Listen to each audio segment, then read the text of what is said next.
বিশ্বকে আরও একবার নিজেদের শক্তিমত্তা জানান দিল চীন। দেশটির নেভির অত্যাধুনিক বিমানবাহী রণতরী ফুজিয়ান সফলভাবে তার প্রথম ট্রেনিং সম্পন্ন করল। গত ৫ নভেম্বর কমিশন লাভ করার পর প্রশিক্ষণটি ছিল ফুজিয়ানের জন্য প্রথম সমুদ্রযাত্রা।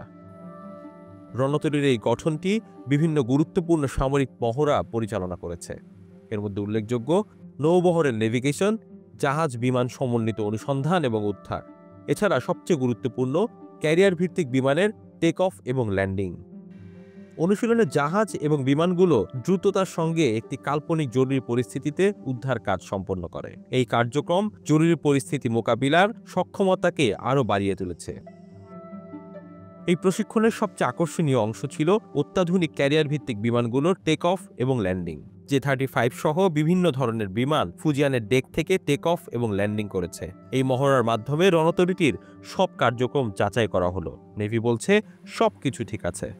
এই প্রশিক্ষণের মাধ্যমে আমরা ইলেকট্রোম্যাগনেটিক ক্যাটাপাল্ট এবং অ্যারেস্টর গিয়ারের কর্মক্ষমতার প্যারামিটারগুলো সম্পর্কে আরও সুনির্দিষ্ট ধারণা পেয়েছি। এর ফলে বিভিন্ন সরঞ্জাম পরিচালনার ক্ষেত্রে আমাদের দক্ষতা বেড়েছে এবং বিভিন্ন ব্যাটেল স্টেশন ও ক্যারিয়ার ভিত্তিক পাইলটদের মধ্যে সমন্বয় আরও জোরদার হয়েছে। চীনের এই নতুন প্রজন্মের বিমানবাহী রণতরী ফুজিয়ানের প্রথম লাইফ ফোর্স ট্রেনিং সফলভাবে সম্পন্ন হয়েছে। এর মধ্য দিয়ে বিশ্বমঞ্চে চীনের সামরিক উচ্চাকাঙ্ক্ষা এবং নৌশক্তির দ্রুত অগ্রগতি আরও একবার প্রতিষ্ঠিত হলো।